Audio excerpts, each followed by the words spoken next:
Hematuria, the presence of blood in the urine, can be a worrying symptom, often signaling an underlying medical condition. This condition can range from a small, unnoticeable amount of blood to a significant amount that changes the color of the urine. Although it is not always due to serious health problems, it warrants timely medical attention to diagnose its cause and decide on the appropriate treatment. Ignoring hematuria can lead to serious complications, so it is essential to see your doctor immediately when you notice any changes in your urine. Hematuria is classified into two types: macroscopic hematuria and microscopic hematuria. Macroscopic hematuria is characterized by the presence of visible blood in the urine, often as a pink, red, or brown color. Microscopic hematuria refers to the detection of red blood cells in the urine that are not visible to the naked eye, but are visible under microscopic examination. The presence of blood in the urine has been described as a medical condition for centuries. Ancient Egyptian medical papyri dating back to 1500 BC describe hematuria, often related to parasitic infections such as schistosomiasis. The Greek physician Hippocrates, considered the father of medicine, also described this medical condition, associated with various causes such as bladder stones and inflammation. During ancient Roman times, Galen, a brilliant physician, furthered the understanding of hematuria, determining its association with kidney and urinary tract disorders. The invention of the microscope in the 17th century marked an important milestone in the study of hematuria. Antony van Leeuwenhoek's investigations of red blood cells under the microscope led to the identification of microscopic hematuria. Hematuria can arise from a wide variety of causes, ranging from benign and self-limiting conditions to more serious underlying diseases. One of the most common causes of hematuria is a urinary tract infection, or UTI. UTIs occur when bacteria, commonly from the gut, enter the urinary tract and multiply, causing inflammation and irritation leading to hematuria. Hematuria due to medical nephropathy. This is usually rare. During the acute phase of the glomerulopathy, it is usually macroscopic, but during the remission phase, persistent microhematuria usually remains. In hematuria of glomerular origin, deformed red blood cells are detected due to their passage through the glomeruli and renal tubules. Hematuria secondary to tumors. Renal tumor, the classic triad consisting of hematuria, lumbar pain, and abdominal mass, is the fundamental clinical manifestation of a renal tumor. Upper urinary tract tumors. Hematuria is generally the initial and main symptom of these tumors, which are friable and highly vascularized. They tend to be early and intense, with clots that can cause renorectal pain. Bladder tumors. Macroscopic hematuria is almost always the symptom with which superficial papillary tumors debut. It is usually an asymptomatic terminal hematuria, generally abundant and with clots that can cause urinary retention. Sometimes it can be anemic and cause hemodynamic repercussions. Prostatic pathology. Benign prostatic hyperplasia. Initial sparse hematuria is common in elderly patients, accompanied by symptoms of difficulty urinating. Occasionally it may present as total hematuria with clots, especially if associated with urinary tract infection and/or bladder stones. Prostate cancer. It occurs in advanced stages due to invasion of the urethra and/or bladder neck. It is an initial hematuria associated with atypical prostatic syndrome with bone pain. Urinary lithiasis. It may sometimes be abundant, alternating between episodes of clear and hematuric urine. Hematuria may accompany colic lumbar pain in the case of renal ureteral lithiasis. Sometimes stones located in renal cavities, especially colices, may manifest as monosymptomatic hematuria without pain. Hematuria in cystic processes. Hematuria in cases of renal cysts, polycystic kidneys, and hydronephrosis is rare, and its appearance suggests the presence of lithiasis, infections, or tumors that complicate these processes. Hematuria in urological trauma. Hematuria is the most valuable sign of any urological trauma and is most important in renal trauma. The absence of hematuria does not rule out renal involvement, since this is absent in a significant number of renal traumas, especially severe ones. Hematuria due to drug or radiation administration. Certain drugs can cause hematuria. Anticoagulants, mainly in cases of overdose. Cyclophosphamide causes hemorrhagic cystitis. Amphotericin B, non-steroidal anti-inflammatory drugs. Radiation can cause radiation cystitis, in which hematuria is very common. Hematuria due to blood dyscrasias. There are various hemorrhagic disorders that cause alterations in the coagulation mechanism, such as hemophilia, thrombocytopenic purpura, acute and chronic leukemia, sickle cell anemia, and others. Hematuria of vascular origin, embolia and/or thrombosis of the renal artery, renal infarction.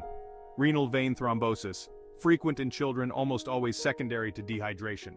Rare in adults, it occurs in tumor processes or nephrotic syndrome. Renal arteriovenous fistulas, symptoms depend on the size and location of the fistula. Renal angiomas, the kidney is the second organ most affected by vascular tumors after the liver. Hematuria is not constant, although it is sometimes massive and persistent. Stress hematuria, post-exertion hematuria. It is benign and transient, but a complete urological study should be performed to rule out other causes. Hematuria ex vacuo. It is due to sudden decompression of the bladder after severe and sustained distension, balloon bladder. The symptoms that accompany hematuria can guide the doctor about its cause and location. The use of analgesic drugs, papillary necrosis, anticoagulants and cyclophosphamides, hemorrhagic cystitis, contraceptives, hematuria flank pain syndrome, and antibiotics, interstitial nephritis, can be of great diagnostic value. In cases of hemorrhagic occurrences, a coagulation disorder is ruled out. The Guillain 3-vessel test suggests the origin of hematuria. Initial hematuria, urethral prostatic or bladder neck pathology will be suspected. Terminal hematuria suggests bladder pathology. Total hematuria, suspected to originate from supravesical pathology. Blood clots accompanying hematuria are common with a urologic cause. Blood clots accompanying hematuria are common with a urologic cause. Their shape will indicate their origin. Long, thin clots are usually of renal or ureteral origin. On the other hand, the presence of large clots, which can sometimes cause acute urinary retention, will indicate bladder or prostate pathology. In patients with difficulty urinating and increased urinary frequency, prostate pathology should be considered. When colic pain is accompanied by renoreteral pain, it suggests the presence of urinary lithiasis. The association with lumbar pain, micturition symptoms, fever, will be suggestive of urinary tract infection. If hematuria is asymptomatic, intense, capricious, and with clots, it will be suggestive of a tumor process.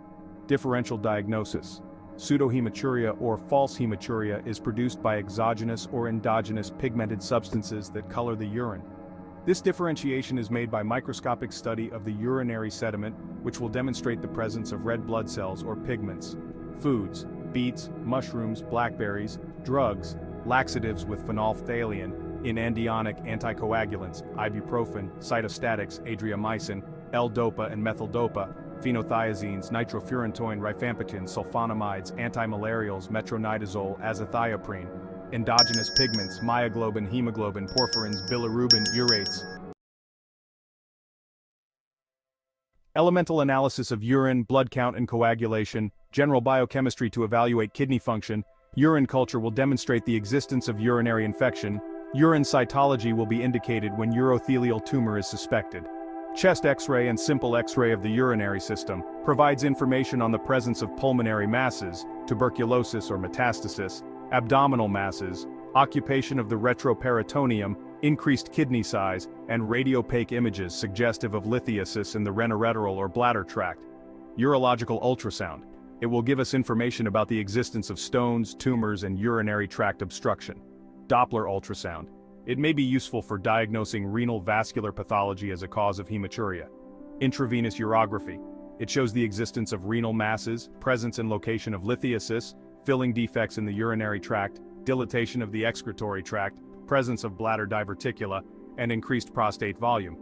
Contrast-enhanced CT scan provides valuable information on both the form and function of the urinary tract. Antegrade and retrograde pyelography. These are invasive methods. They provide information on the excretory pathway in cases of suspected radiolucent lithiasis and tumors.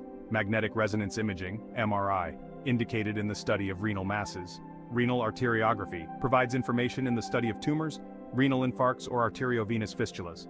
Endurological procedures. Cystoscopy provides the diagnosis of bladder or urethral tumor, cystitis, foreign bodies, bladder stones, vascular alterations, and sometimes provides information on the ureteral meatus from which the hematuria originates. Diagnostic ureteroscopy. Invasive technique indicated when the presence of an excretory tract tumor is suspected that has not been diagnosed with less aggressive methods. Another invasive study. Renal biopsy. In cases of suspected involvement of the renal parenchyma. Treatment for hematuria will depend on the intensity of the bleeding. In the case of mild hematuria, without clots and without hemodynamic repercussions, no special instrumentation or specific care is necessary in its treatment. A large intake of fluids is recommended. If the hematuria is severe, frank, and clot-like, urgent urological assessment and intervention will be required. In cases of anemic hematuria with hemodynamic repercussions, it is necessary to replace blood volume and correct coagulation disorders. A bladder filled with clots that causes urinary retention requires complete bladder evacuation. This is followed by continuous intravesical lavage with cold saline solution. If it is not controlled, more invasive methods such as hemostatic tour will be necessary in hematuria of bladder origin. Embolization or ligation of the hypogastric arteries, and urinary diversion with or without associated cystectomy.